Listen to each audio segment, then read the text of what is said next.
My wife has this friend who I would call pretty Instagram friendly. She's blonde, solid household aesthetic, looks like she does Pilates, etc. The husband seems rugged, but you only get introduced to him periodically online. Her kids are the exact same distance apart as she and her brother were, all of that. A lot of markers are being hit with this girl. Well, a few years back, we were at I think it was the third birthday party of the older kid, and this woman is running around like a crazy person. Her hair is seemingly falling out periodically. And about 45 minutes into the party, the 3-year-old squats on the pool deck and just starts pissing everywhere. The mom is losing it. The dad is over there derpily grilling burgers in the back.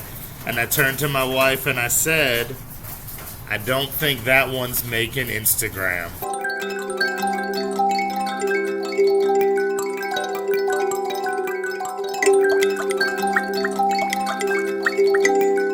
So that's one anecdote. Here's another. Back in 2018, I was in Chicago at a trade show traveling with some HR tech influencer. We got drunk at this bar near O'Hare before we left. He says to me, there are 3 things that never save a relationship.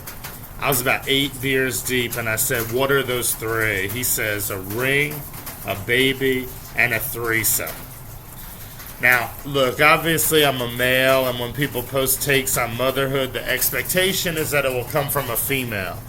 While I cannot give you that, I can try to give you a male perspective on some of this. It's obviously a very complicated topic. I do want to give you some color quickly. I'm 43 years old. I don't have kids. I've wanted to have kids, but it hasn't happened. I've been married twice. On this marriage, we've done IVF twice, and we're 0 for 2 on that. I'm not sure what the future holds on all that. It is sad, yes. However, for a long time, most of my friends were female, and I've been married twice, as I just noted, and I knew lots of both my wife's friends. So I've seen people come into motherhood at different ages, accidentally, after trying forever, etc., etc. I've seen lots of different approaches and landings for this greatest joy. I think most women are pretty intelligent, and while we dedicate a lot of time to tearing down supposed perfect motherhood in the form of Ballerina Farm or others, I generally think most women know what they're getting into. They know it will be hard, and that while it will bring joy and some degree of purpose, it won't per se save them or make them whole. Now, the elephant in the room here, I do think most women in 2024 realize their husbands might not do that much aside from impregnating them. That's one of the depressing realities of the male infertility side, honestly. It seems like the only real thing guys do anymore is deliver the sperm, and I'm lacking there. It's definitely depressing, triggering. I've been in therapy about it, etc. So I do think we've gotten more nuanced about motherhood as a journey and not just a destination, even though it doesn't always feel that way on Instagram, TikTok, etc. The sheer reality is that whether or not you have kids, life is going to continue unabated. It continues differently, but dogs are still going to die, jobs are still going to get lost, parents still get old, and society still seems to be teetering politically every day. Being a mom does not wipe all those things away, just like being a dad would not. You still need to live, and it's more complicated now because you need to live and help someone else navigate all that. I guess at the highest level, I would say moms mess up, often a lot, and the pressure we put on motherhood that it's supposed to be tied to happiness and feeling complete can make anyone get really depressed about their screw-ups, because now everything is compounded. I've been to probably 450 to 500 kids' birthday parties by this point in my life. One time I saw a kid bite it and bust his forehead on cement. He was probably 17 months old at the time. For 3 to 4 months after that, his mom seemed clinically depressed, like she had let down the one thing in the world that mattered. So in a way, that's beautiful. I mean, that's what we expect from motherhood.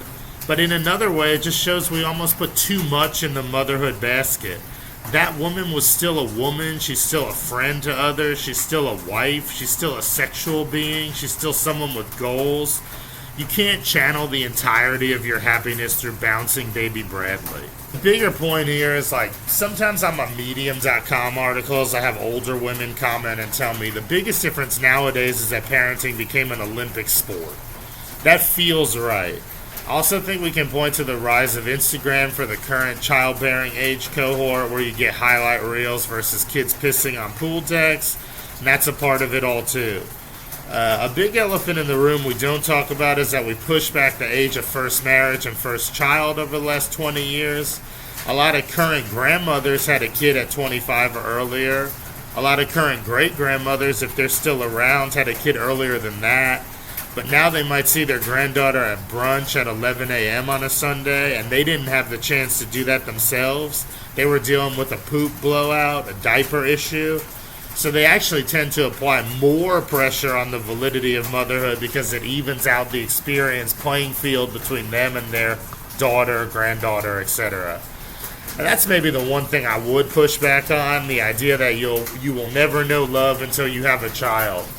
I could definitely see how that would be true. I do not have that experience yet. Hopefully I achieve it someday. Most humans create nothing professionally, so a child would obviously be the apex. But I also think that's a thing we say to women to make sure the tax base advances for another generation. Here's my last personal anecdote. I used to park my car near this Montessori school where one of my wife's friends sent her kids. This woman was super bullish on being a mom. I think they had some miscarriages and pushed through, which is amazing. They ended up with 2 beautiful kids and a new house and all the markers of middle-class perfection. But pretty quickly you saw some cracks. Her husband lost a job, that imperils the mortgage. Her husband didn't get her a gift on her first Mother's Day. The kids are messy, they leave their shit everywhere. So many mornings I'd be in my car, I'd see this mom after drop-off. I saw her cry several times. It was very visceral and emotional, and I felt deeply for her, honestly. I wasn't really close enough with her one-to-one at that point. I'm still not really to jump out of my car and give her a hug, but sometimes I felt like I should have. Now, that particular woman seems to be doing better these days, and things seem to have normalized for her, but I think that's the experience of many women. You can chalk it up to postpartum or bring up the fact that men don't really do much in marriages these days. But motherhood is hard, and soul identity is hard, and motherhood as an Olympic sport is hard. And I don't think it saves you or frees you. I think, like most things in life, it gives you great joys, but some unparalleled lows. We need to end the deification of motherhood as the only path and or be more realistic about what people will experience on their journey through it. That would be my main take as a man that hasn't produced any children. Do you think I'm off on that, or what would you guys say?